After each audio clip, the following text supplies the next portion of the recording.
여기 자신의 조국의 불안정한 치안 상황 때문에 신경쇠약 및 정신병을 앓게 되었다는 영국 여성이 있습니다. 그리고 그녀는 약으로도 치료할 수 없는 자신의 병 때문에 사회생활조차 불가능하게 되었고 결국 극단적인 선택 직전 한국에 오게 되었다고 하는데요. 그런데 그녀는 한국에 도착하자마자 생각지도 못했던 한국의 모습에 학을 떼고 말았다고 합니다. 그렇다면 그녀가 한국에서 대체 어떤 경험을 했던 것일까요? 안녕하세요. 저는 영국 출신의 오드리라고 합니다.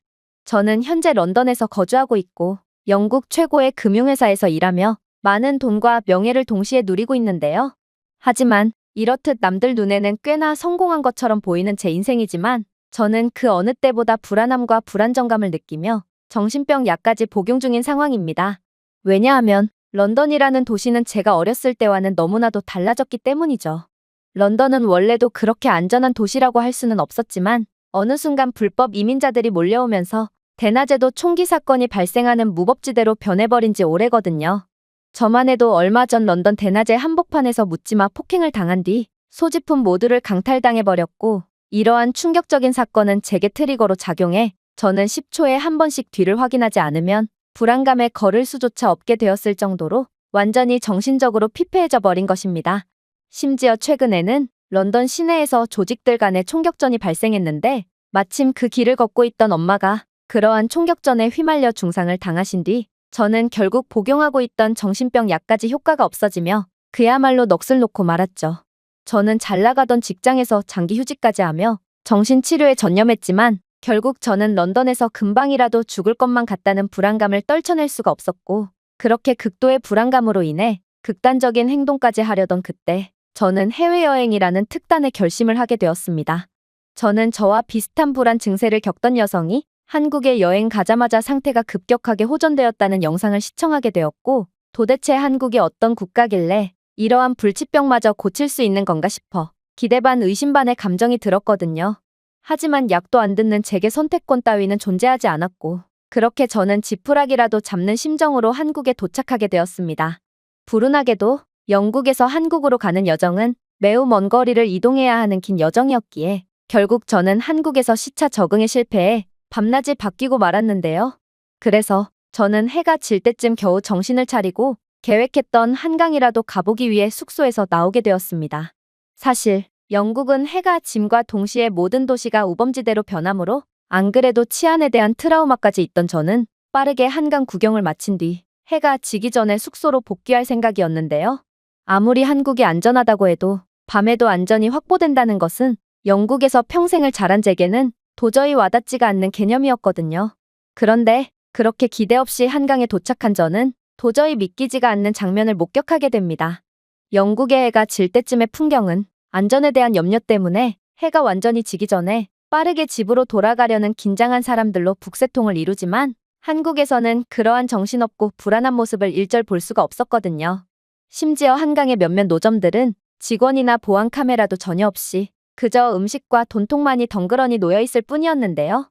그리고 제가 돈통 앞에 쓰여있는 한글을 번역 앱으로 번역하니 그곳에는 이곳은 주인 없이 운영되는 노점이니 음식을 가져간 후 돈통에 돈을 넣고 알아서 거스름 돈을 꺼내가시오라고 적혀있는 거 아니겠어요?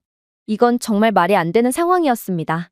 현재 최악의 치안을 자랑하고 있다는 영국 및 유럽뿐만 아니라 이건 어떤 국가에서라도 곧바로 물건과 돈을 3초 만에 전부 강탈당할 법한 터무니없는 장사 방식이었거든요. 그도 그럴 것이 영국에서는 묻지마 폭행까지 가하면서 강제로 귀중품을 훔쳐가는 상황인데 이렇듯 한국에 제발 제 음식과 돈을 훔쳐가 주세요. 저는 세상 물정 모르는 바보입니다 라고 말해오는 듯한 행동을 보면 굳이 뭔가를 훔칠 생각이 없던 일반적인 시민이더라도 결국 나쁜 마음을 먹고 모든 것을 강탈해 갈 것이 분명합니다. 하지만 충격적이게도 한국인들은 정말로 양심껏 돈을 지불하고 음식을 가져갈 뿐 그 누구도 도둑질이나 얌체짓 따위는 절대로 하지 않더라고요. 저는 이러한 한국의 높은 수준의 신뢰의 문화에 엄청난 감동을 받았고 그렇게 저도 모르게 돈통에 양심껏 돈을 넣고 호떡을 구매하게 됩니다. 아무래도 저는 이러한 말도 안 되는 방식의 판매 노점을 보고도 물건을 훔치지 않고 양심을 지킨 최초의 영국인이 아닐까 싶었는데요. 아무튼 호떡은 정말 최고의 풍미를 자랑하는 맛있는 간식이었고 저는 그렇게 제가 양심을 지켰다는 점에 대해 자부심마저 느끼며 완전히 상쾌해진 기분으로 한국에서의 첫 여행을 시작할 수 있었죠. 아무래도 어떠한 상황에서도 반드시 양심을 지키는 한국인들은 이러한 상쾌한 기분을 매일같이 느끼면서 살아갈 거라는 생각을 하니 저는 한국이라는 나라에 대한 경외심마저 느끼게 되었는데요. 하지만 이러한 감탄도 잠시, 저는 이내 충격적인 점을 목격하고 한국에 대한 엄청난 실망감을 느끼게 되었습니다. 그건 바로 웬 한국인 여성이 간이 도서관처럼 보이는 곳의 책장에서 멋대로 책을 빼낸 뒤 그대로 자신의 가방에 넣고 도망갔기 때문입니다. 저는 명백한 절도의 현장을 목격한 셈이었고 저는 역시나 한국도 영국과 별반 차이가 없구나 싶어 큰 실망감을 느꼈는데요. 그리고 도대체 제가 왜 영국과 똑같이 불신의 사회적 분위기가 팽배한 곳에 온 건가 싶어 현타마저 느꼈죠.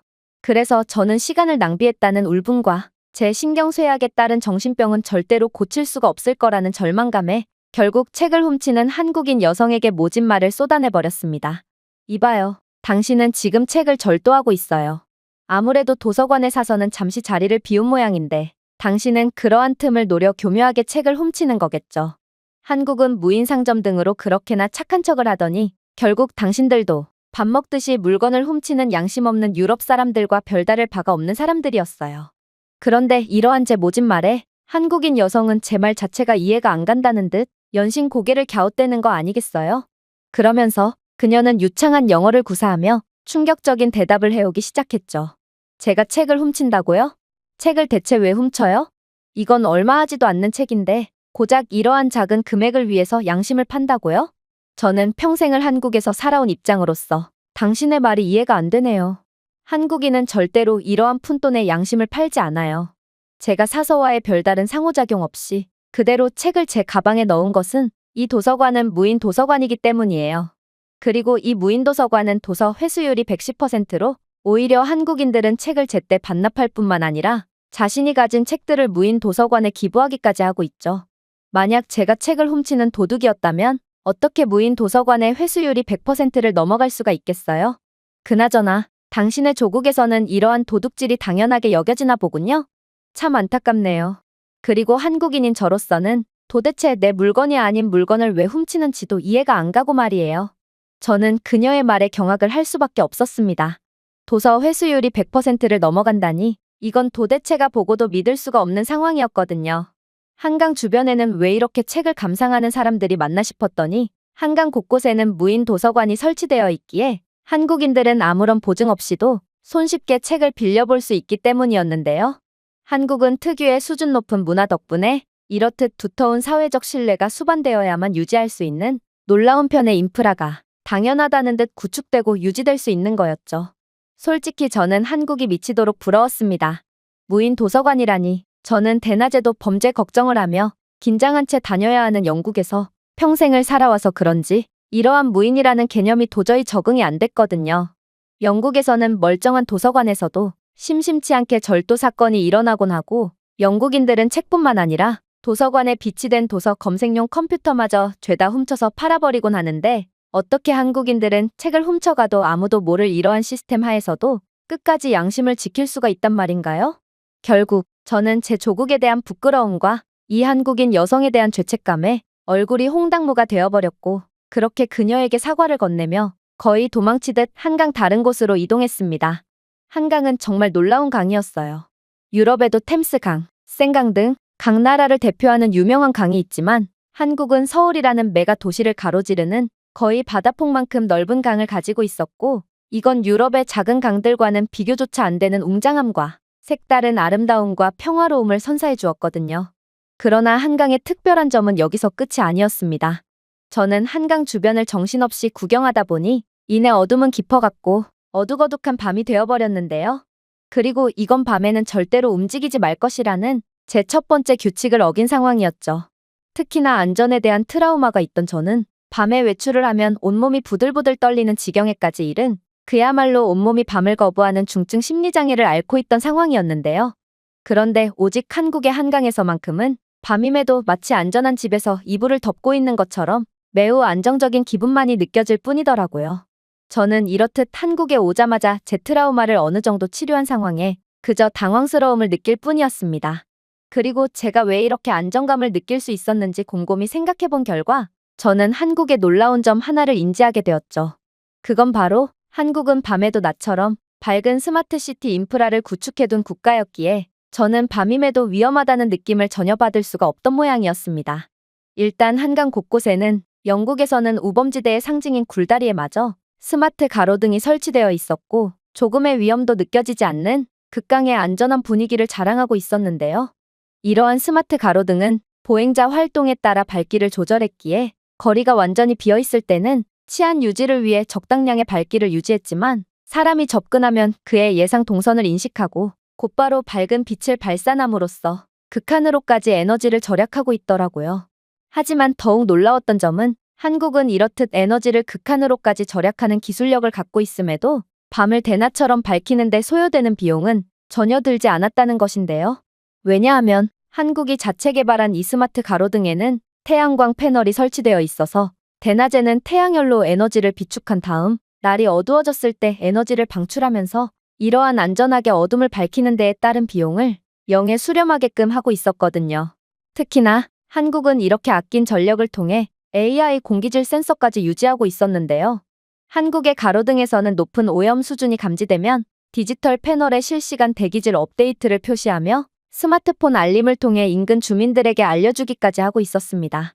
또한 이러한 내장된 AI 기술은 고장나거나 깜빡이는 가로등을 자동으로 감지하고 고장이 발생하기 전에 자동으로 유지보수 일정을 잡기까지 했기에 한국의 밤은 조금의 어둠도 없이 극한 수준의 치안을 유지할 수 있던 거였죠.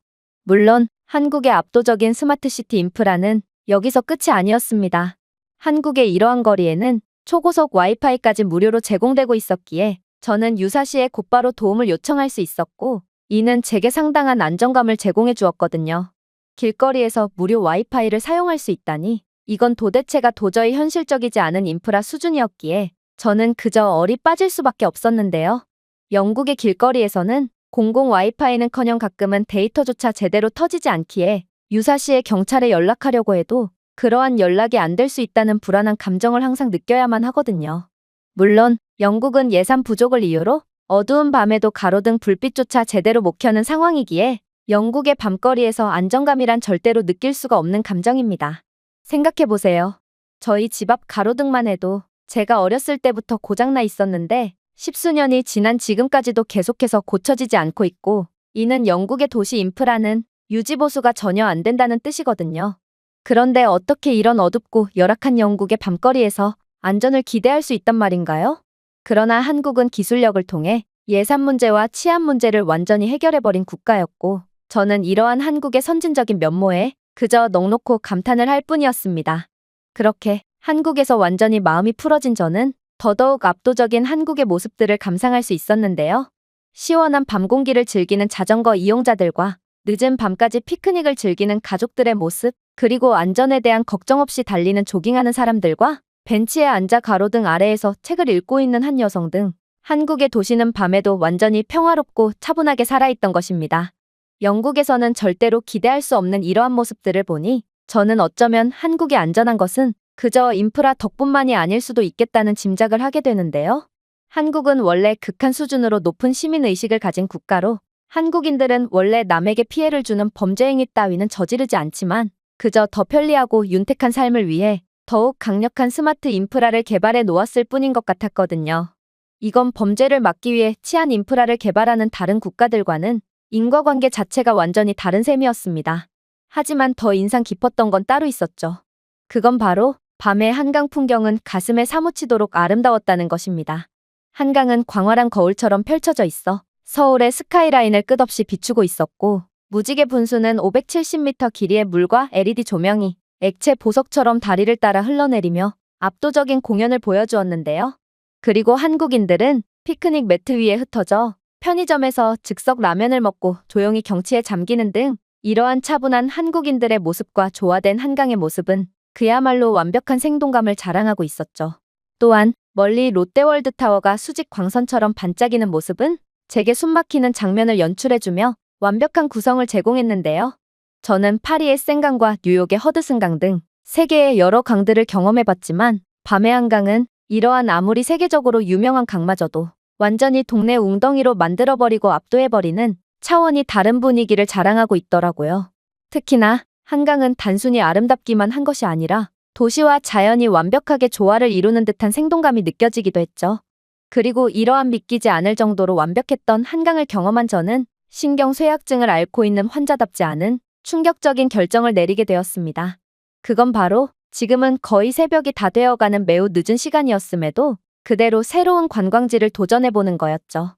실제로 저는 한국은 제게 반드시 완벽한 경험만을 선사해줄 거라는 근거 없는 믿음을 가지게 되었고, 그렇게 걱정 없이 북촌 한옥마을로 떠나게 되었는데요. 물론 영국에서 여자 혼자 새벽에 돌아다니는 것은 절대로 엄두조차 못 내는 미친 행동이지만, 저는 지금 한국에서가 아니라면 이런 기회는 절대로 없을 거라는 확신이 들었고, 결국 기어코 북촌 한옥마을에 도착하게 되었습니다. 그리고 저는 북촌 한옥마을에 도착함과 동시에 완전히 넋이 나가고 말았죠. 북촌 한옥마을은 제게 시간을 거슬러 올라가는 듯한 경험을 선사해 주었거든요. 오르막길로 이어지는 좁은 돌길은 전통 등불로 밝혀져 수백 년 된 한옥의 곡선 지붕에 따뜻한 황금빛 색채를 드리우고 있었고, 그야말로 동양풍의 멋의 정점을 보여주고 있었는데요. 이러한 한옥의 아름다움은 아시아 국가를 처음 경험했던 제게 엄청난 울림을 주었고, 그간의 영국에서 받았던 스트레스를 완전히 날려주는 것 같은 기분을 선사해 주었습니다.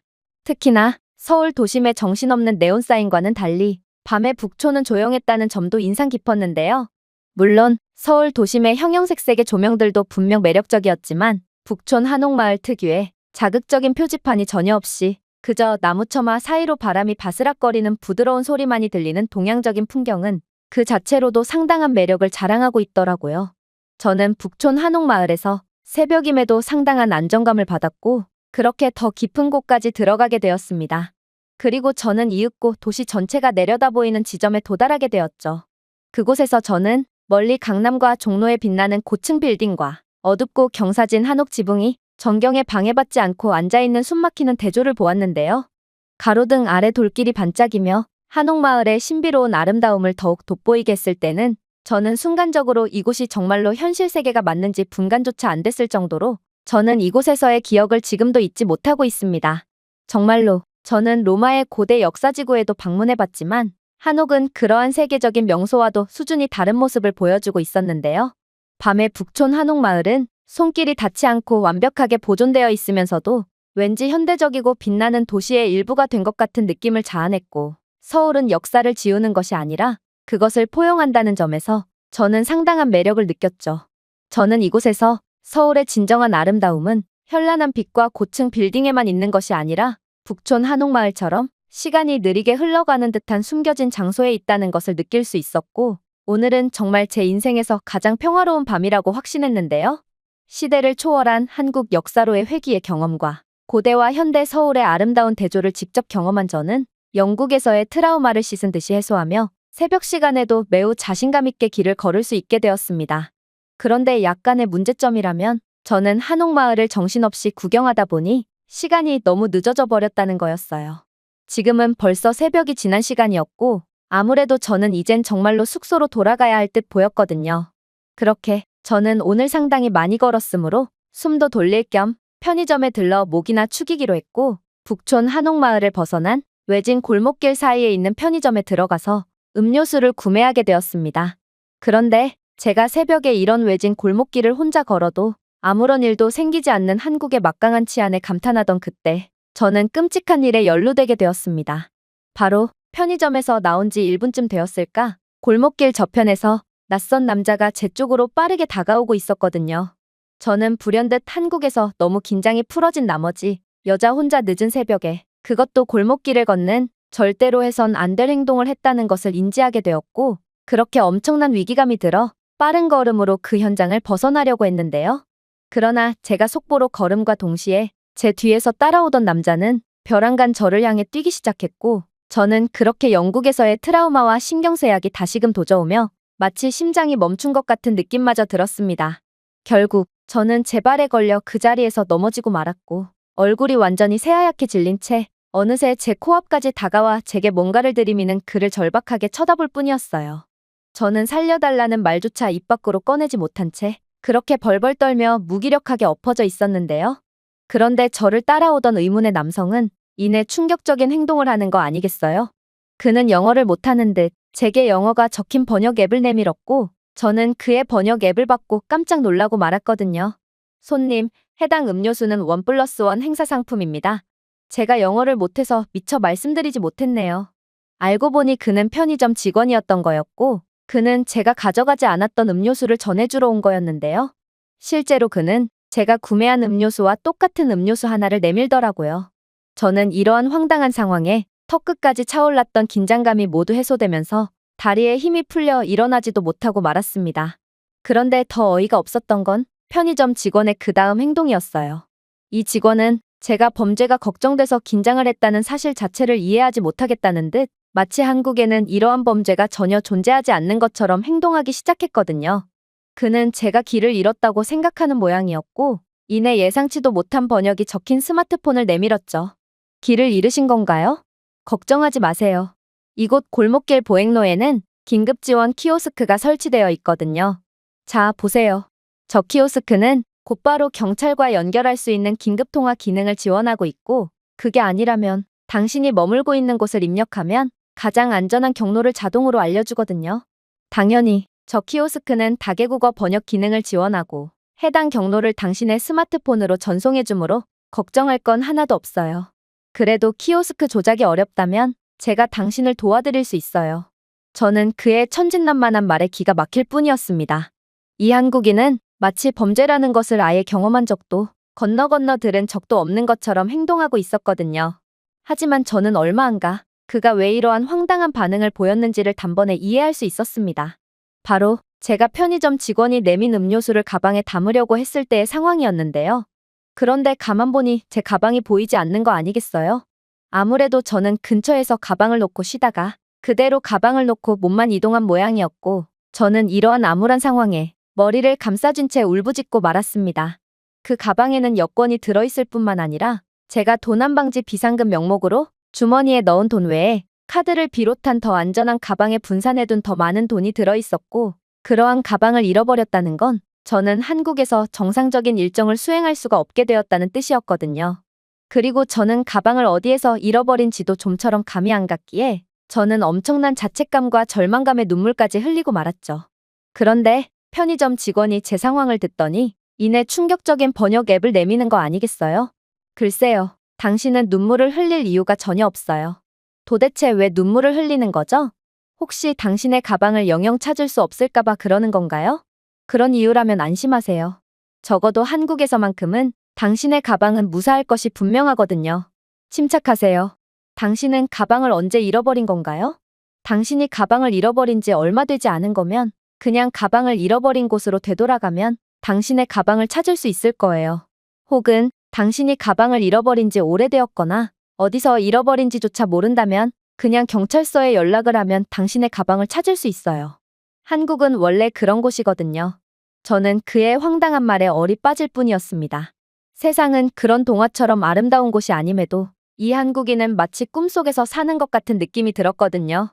하지만 이러한 상황에서 제가 할 수 있는 건 아무것도 없었고 그저 이 편의점 직원의 말대로 경찰서로 찾아가는 것밖에 없었는데요. 영국에서는 시민들을 지켜야 할 경찰들이 새벽에는 잠을 자야 한다는 어처구니 없는 이유로 아예 지역 경찰서의 경우에는 문을 닫아버리기까지 하고 있기에 저는 그렇게 별 기대 없이 이곳에서 가장 가까운 경찰서로 향했습니다. 그런데 한국 경찰은 지역 경찰서마저 24시간 근무를 이어가고 있었고 저를 보자마자 곧바로 별도의 분실물 창구로 들어가더니 제 가방을 찾아주는 거 아니겠어요? 이건 정말 말이 안 되는 상황이었습니다. 저는 분명 이곳에 어떤 목적으로 방문했는지를 밝히지 않은 상태였고 경찰들은 제 얼굴을 아는 상황도 아니었음에도 도대체 이들은 어떻게 제 얼굴과 목적을 정확히 파악하고 제게 가방을 되찾아 줄 수가 있단 말인가요? 그리고 무엇보다 귀중품이 든 가방은 사라진 물건이 일절없이 처음 상태 그대로 제게 다시 돌아왔기에 저는 혹여라도 한국인들은 제 가방을 폭탄이 든 가방이라고 오해했기에 제 가방을 건들지 않은 건가 싶었는데요. 영국에서는 이러한 주인 없는 가방의 경우 3초 만에 누군가 낚아채가곤 하고 만약 천운이 따라서 가방이 그 자리에 그대로 있는 경우는 다른 사람들이 그 가방을 폭탄이 든 가방이라고 오해했기 때문일 뿐이거든요. 이건 그만큼 영국의 치안 상황은 매우 열악하다는 것을 여실히 나타내는 씁쓸한 일화라고 할 수 있죠. 하지만 한국인 경찰은 이렇듯 도저히 이해가 안 된다는 표정을 짓는 제게 번역 앱을 사용하며 놀라운 말을 해오기 시작하더라고요. 저희가 어떻게 당신의 가방을 되찾았고 또 당신이 어떤 목적으로 경찰서에 방문했는지까지 곧바로 알았냐고요? 간단합니다. 한국 곳곳에는 의심스러운 행동을 자동으로 감지하고 즉시 당국에 경고해주는 AI CCTV가 설치되어 있거든요. 이 CCTV는 당신의 가방이 장시간 동안 덩그러니 놓여있는 이상 상황을 감지했고 당신의 가방 안에 불법적인 무기나 범죄에 해당되는 은닉 자금이 있을 가능성 등을 즉각적으로 계산했는데요. 그리고 가방 주인인 당신의 얼굴까지 분석한 결과 유럽 쪽에서 온 외국인인 당신이 범죄에 관여되어 있을 가능성은 매우 낮고 이건 그저 단순한 분실물일 뿐이라는 것을 알려주었죠. 실제로 한국에서 유럽 출신의 외국인의 범죄율은 매우 낮거든요. 그래서 CCTV는 당신의 분실물과 당신의 얼굴을 분석한 결과를 저희 당국에 보고해 주었고 저희는 마침 순찰을 가는 김에 당신의 가방을 회수하여 분실물 보관소에 보관해 놓았다가 당신의 얼굴을 보자마자 가방을 돌려준 것입니다.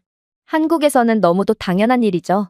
저는 그의 말을 듣고 까무러칠 수밖에 없었습니다. 도대체 한국은 뭐하는 국가길래 이러한 무지막지한 기술을 너무나도 당연하다는 듯 개발하고 상용화시켜 놓았다는 것인가? 이건 영국에서 평생을 살아온 제 입장에서는 도저히 이해가 가지 않는 충격적인 상황이었습니다. 아무래도 한국은 시민의식이면 시민의식, 기술력이면 기술력, 문화면 문화 등 모든 것을 완벽하게 갖추고 있는 최고의 국가인 듯 보였고 저처럼 불치병 수준의 신경쇠약에 걸린 환자들도 한국만 오면 증상이 씻은 듯 나았던 이유도 바로 이러한 완벽한 한국에서는 불안한 감정을 가지려야 가질 수가 없으므로 의사나 전문적인 약도 못 고친 병을 고칠 수 있던 모양이었죠. 생각해보세요. 아무리 전문적인 의사라고 해도 병의 근본적인 원인인 형편없을 정도로 낮은 치안과 불안정한 사회구조를 바꿀 수 있는 게 아니거든요. 그러나 한국은 그 근본적인 문제부터를 개선한 최고의 선진국이었고 저는 그렇게 한국에서 완전히 새로운 인간으로 다시 태어난 채 지금껏 느껴본 적 없는 안정감을 느끼고 있답니다. 정말로 제 SNS에 한국의 새벽길에 산책을 하는 모습을 업로드할 때면 제 지인들은 밤에는 집 앞 편의점조차 나가지 않는 제가 무슨 바람이 불었길래 외국까지 가서 무모한 행동을 하는 거냐며 기겁의 반응을 보이고 있는데요. 하지만 그런 그들조차 제가 한국에 있다는 사실을 알리면 그 즉시 합주기가 되어 제 행동에 대해 완전히 수긍하는 반응을 보이곤 합니다. 이것만 봐도 한국은 전 세계적으로 인정받는 최고의 국가인 것을 알 수 있죠. 현재 저는 인생에 있어 돈과 명예는 전혀 중요하지 않다는 것을 몸소 깨달았고 영국에서의 모든 부와 명예를 포기한 채 한국에서 영어 선생님으로 새로운 출발을 준비 중인데요. 저는 이미 한국이 아니면 안 되는 몸이 되어버렸고 나중에는 어떤 상황이 벌어질지는 모르겠지만 현재는 영어 선생님부터 시작하며 한국에서의 첫 단추를 꿰어보려고 합니다. 제가 준비해온 내용은 여기까지입니다. 끝까지 시청해주셔서 진심으로 감사드리며 여러분들의 구독과 좋아요, 알림 설정은 영상 제작에 큰 힘이 됩니다. 이상 세모튜브였습니다.